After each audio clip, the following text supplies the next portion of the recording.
Here we go.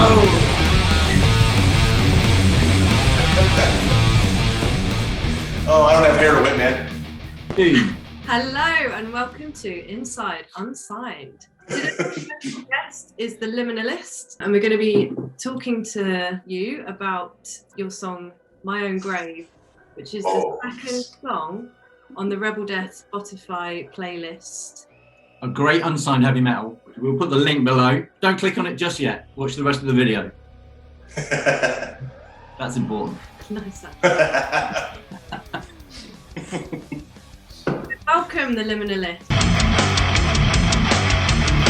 Oh, I'm excited to be on this. I think what you guys are doing is a good thing. You know what I mean? You know, there's a lot of good bands out there, and yeah, there's no opportunities for them. You know what I mean?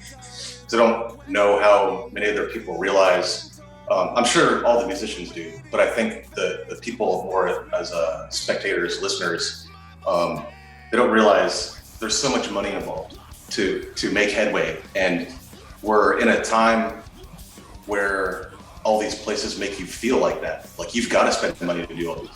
I don't want to, honestly. You know, I think it's better to find your own way if you can. I started the Liminalist, which is funny because a lot of people are like,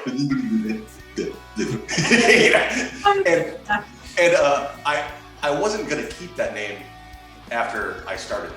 Well, real quick is I was thinking about it and I was like, you know, a liminal space is kind of it just kind of fit, and I know it's a tongue twister, but liminal space is that place where and you can apply it to a lot of things, is that point between where you were and where you're going to be, even if you don't know where you're going to be.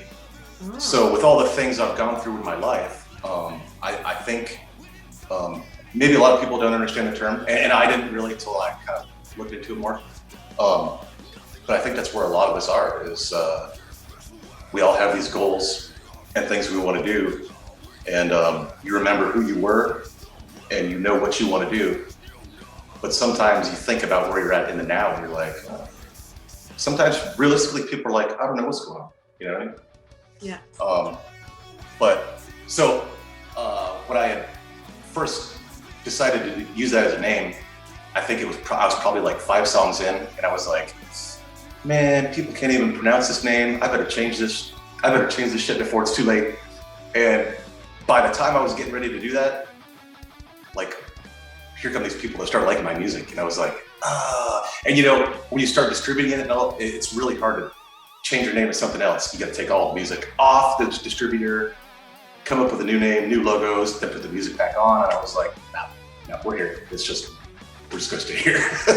I put my hand up. I had to Google what liminal meant. I was like, what is the liminalist? Maybe it's like a reference to something. So I Googled it. I was like, oh, the liminal space. And then I started reading about it. I was like, this kind of transition from one place to another. I thought maybe, right, you know, something to do with your personal backstory or something like that, how you currently felt within yourself about your art and your life.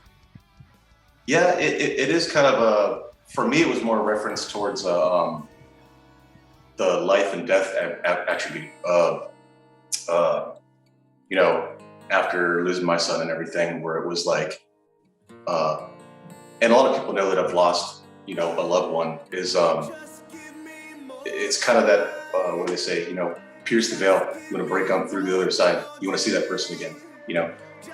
I'm one of those that's big on, well, I don't know if we get into it later or not, or like, really, I know that's a touchy thing. Religion, I'm just not religious, okay? But for me, it's just like, thinking with my son, it's like, no, there's got to be an answer. There's got to be something. I don't know what the hell it is, but there's got to be something that can get me to him, you know? So that was kind of the whole concept, really, is right now, I'm just here. You know, there's nothing I can do. So, like, yeah, like 99% of everything I write is always about him, you know.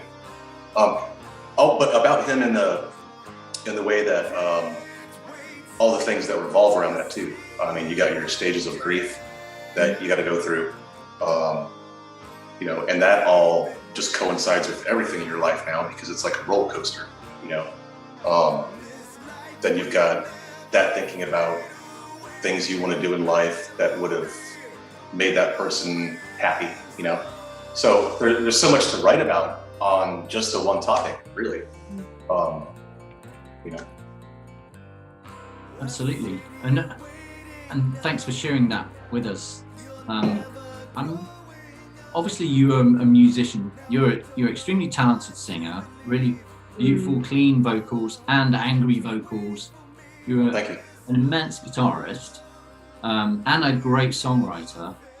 You know, this isn't, and the Liminalist isn't your first rodeo, as it were. You know, like what what's your kind of heavy metal heritage building up to this point in your life? Probably started with like Guns N' Roses, you know, stuff like that. I had this brother-in-law that when I was a kid, and I wasn't even in music yet, I was just out playing in the woods and stuff. My sister gets married to this guy, and here comes this guy that's wearing a leather jacket. You know, I'm like 12, so I don't remember exactly, about 12. And here comes this guy, that's typical, like what you see in the movies now that we're all, you know, older, because, you know, I was a kid in the 80s. But here comes this guy in a Trans Am, you know, with a leather jacket on, just pulling up with Guns N' Roses, and he looks at me, he's all like, yeah, you know? And I'm like, sweet. And so from there, I was listening to like every record he had. I was just, you know, I was like, ooh, what's this? And then finally I wanted to play guitar, because I was like, this shit is awesome, you know? I want to be that person. And picked up a guitar, started playing stuff. You know, my parents weren't against it, but they didn't think I was gonna really get into it. And then like a couple months later, I'm playing Nothing Else Matters, finger picking it, you know? And my dad is like, oh, holy shit. He's like, you are taking this seriously, you know? So then I had kind of a crappy guitar. Actually, it's not bad for the price. It was a Yamaha Pacifica, entry-level guitar. But when they saw I was taking things serious, they got me a Randy Rhoads B.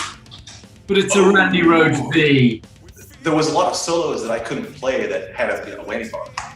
And I forgot his name off the top of my head right now, but the guitar player originally with Rat, you know, and he had such badass solos and just throwing in that, you know, here and there. And at the time I didn't care, but then here comes Dimebag.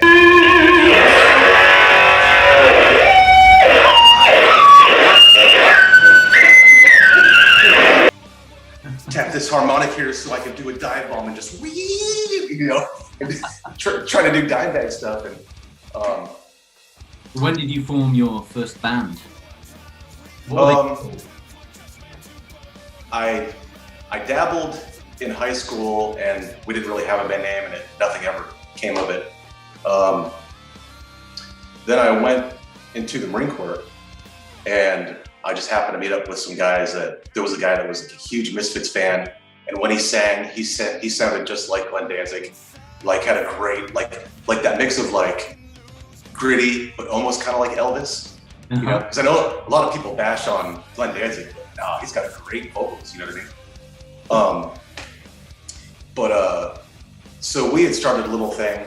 We also didn't have a name because we were deploying a lot. We didn't have time to play shows, so it was just in a garage, doing all kinds of stuff. So that one really wasn't a real one either. It was when I got out of the Marine Corps and then moved to where I'm at now.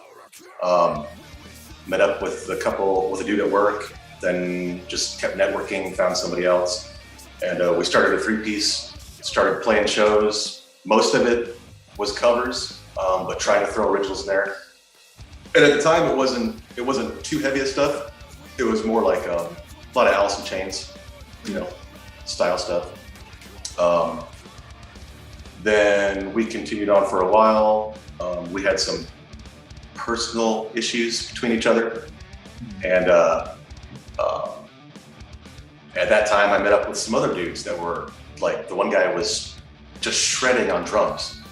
And we're playing Roots, Bloody Roots, you know, just drinking beers, messing around. You know, then we get some other people to come along. This one guy that's a great singer, and me and him would harmonize together on things. And the next thing you know, Austrian Death Machine ends up coming to our town. And for those that don't know, Austrian Death Machine is the side project for Tim Lambesis from As I Lay Dying, where it was a lot of the Arnold Schwarzenegger songs. And the stuff's funny, but it's heavy as shit at the same time, you know what I mean? But we got to open up for them. And I was like, oh shit. And we covered The Dagger from the Roadrunner United All-Stars album. And it was a difficult song, man.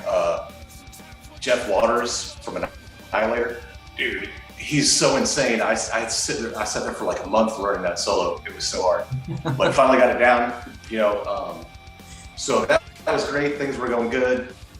Then people started leaving off to do their own thing. So here I am. So I'm just gonna keep doing it this way. You know what I mean? I'll just sit here and do my own thing. But that's why the one song that hasn't been released yet, you know, it's got Dan on there. Dan Weeks, he's a great soloist. He's a phenomenal guitarist. Yeah. And if you're watching this video, go and follow Lord Dan Weeks on Twitter now, and you'll see some amazing shredding. Definitely. And hopefully you'll hear the song that you guys have put together soon. Hopefully soon. Yes, hopefully soon.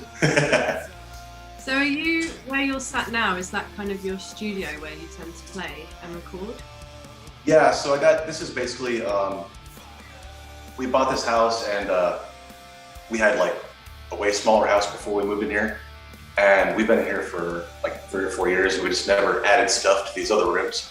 And you know, people typically, when they buy a bigger house, want to put more stuff in there. And we just never got around to it. So, so I use this. We got one room over here that's got our, you know, our TV and stuff, and this room just still has nothing in it. And so I was like, I'll set up right here. The problem right now is the acoustics, because we took out the carpet and redid the flooring. So now I've got echo where I don't want it, especially when it comes to music. Yeah. So a lot of my vocals I'll still do upstairs in my room, but most of it. Oh, pardon me. So most of it. Yeah, I've just got my PV 5150 back here, and right here I just got my. Let's see if I can put this camera. This is all I use, man. I've got this board right here is a Zoom R16, and when I first originally bought it, it was for the purpose of this other band that I was in, and I was like, man, we can't just. You know, back to what we talked about before, we can't just get up and shell out $10,000 for a recording. I was like, man, you know what? I'm just going to start learning this stuff myself. And over the years, I just got more and more things learning with. And this R16, this Zoom board, you can do 8 channels at the same time and record, but also as an interface for my DAW. Mm-hmm. So I bought that, and a lot of people have. Really, right now I could get away with a 2-channel interface, you know, just because I'm just doing everything myself now. But I've had the board for a long time. It still works good, and I'll use it for these live streams that I've been trying to get into, because that way I can plug in my acoustic and my microphone and my keyboard if I need to. How many guitars have you currently got in the collection? This ESP Viper, Jackson 7, the Ibanez 7. I got a BC Rich, so doing this. Look at that. Yeah. So which guitar features on My Own Grave? Jackson 7 is what I use for that one. Right. I started writing the riff, and it just that, you know, it all started there. And I'm like, I don't know where this is going. It's kind of weird. That song, what was that? I think we were watching I was watching a bunch of zombie movies. It started out a zombie song. That song is about me. The song's about all the things I'm going through, you know, and it's all metaphorical, you know what I mean? It's like that first line, "Chewed to death, what a mess." You know, that's just the way I was feeling at the time. Just, you know, ate up, you know. And then as far as for the chorus, My Own Grave, I mean, it's blatant as it is, you know, just out there. But it's one of those songs that just happens to be, if somebody saw the video, they're like, this song's just about zombies. and it's not. But it's also one of the few that I've written lyrically where it can be taken into two different contexts. And that for me, it might be easier for some writers, but for me, that's a hard thing to do. It's because,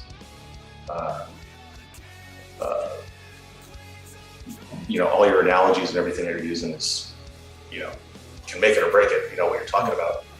Yeah. Sometimes you just gotta write lyrics like, "Oh shit sucks," and you just, you just gotta be blatantly obvious about how the days go. And once that came about, I was like, man, why not let people get involved with this? A lot of people didn't take me seriously, of course, because I was just new on Twitter also. But I'm glad you did. I don't know if it's because I've already seen the video, but when I hear that opening of the song, it just screams zombie to me. Yeah, and there was I didn't have the intro for like the longest time. It actually just started from the heavy riff. And then as the song progressed, I was like, nah, I didn't give this song, already give you the creepy vibe before it even starts, Yeah. Because I think without that creepy vibe, the rest of the song is like, yeah, it's a heavy riff and stuff like that, but the vocals are melodic, and it doesn't give off it's not giving off like a Type O Negative type of feel, you know what I mean? But with that intro, I think it added that. Yeah. Definitely. Yeah. Right. Yeah. Sounds. What did you use? I just use my Pro Tools library of all the stuff I have, and so it's all MIDI, and I go that route for pretty much for everything, except for some of the piano stuff. I'm not a great piano player, but some of the stuff that I have piano on, I will actually sit there and do it myself. But as far as the violins and all these other things that I add, they're just sound libraries of plugins, How did you do the drums? Steven Slate trigger program. So I used that, and then I just had some files for really good kick sounds and tom sounds, and I just used those. So that's all MIDI too. It's just all written out on a map. I can't play drums, worth shit, but the big thing was that when you're writing is like forecasting what you're going to do in the song is one thing that helps. But the biggest thing to me is the transition. And what I like to do on a lot of my songs are like these long transitions. So it's funny, I don't even have a drum set, but I've been looking up a lot of terminology for like lateral fills and all these, a lot of these different fills for drums. But just getting like these long buildups of a fill, and it's, songwriting is all about the buildup, And I don't think I think there's some that I haven't done so great on, but I think a lot of it is just always remembering your buildup, and your song can only go like this. Yeah. If your song doesn't go like that, then you might want to change some stuff. And typically, I'll do the one track, and sometimes I'll do it a little different, but typically I'll add that one track, then I'll add another guitar track, and I'll play that same exact riff, and then I'll pan them, because what you hear mono is not going to be the same as what you hear stereo, especially when you're doing two different guitar, playing the track twice, because you have those nuances of a little bit of timing movement. And I've talked about this with a couple guys, because when they record, they'll do one guitar track, and they might copy and paste it, and then pan one left and one right. But the problem is you have the same exact guitar track, so you have no little nuances that kind of separate one from the other, which give it the thickness. Yeah. So typically, I'll start out there. So I might have no drums, nothing set, no bass, just guitar lines. And that one was one of those ones where, okay, I did 2 tracks. Cool, that sounds pretty cool now that it's wide and stereo. And I was like, let's go to the next measure. And I think I tried a few different heavy riffs. It was like, nah, it just, it got me caught in this plateau I was caught in this box I couldn't get out of with the other riff that I originally had. And so I picked out a clean tone and then just went there. So you got the clean guitar parts with the verse. Then I come back to that main riff again. And then from there, just started going on to the chorus. Tim, it was superb, lovely to meet you. Thanks so much for spending. Oh yeah, this was awesome. I appreciate it. Thanks for having me on. Like sharing your stories and sharing your knowledge, and really looking forward to listening to your new track with Dan. And more. And I'm sure that way in, I've forgotten what year it is as well, but whatever this year is that we're in, whatever is to come, I'm sure there'll be more music from you as well. And now we will listen to My Own Grave in its entirety. Yes. Yes.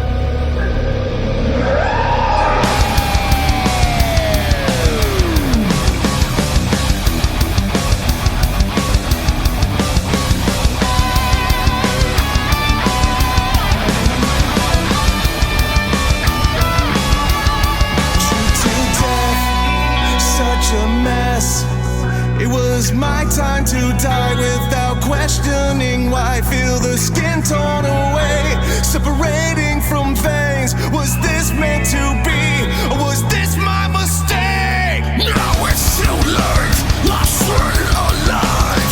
What's left of me now will soon begin to rise. My heart stops, I close my eyes.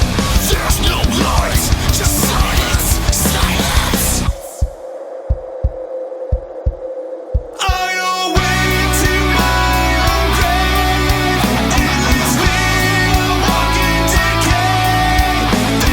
No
I got a screenshot.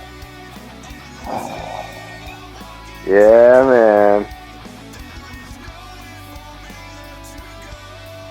Maybe I should ask him for that brains over there.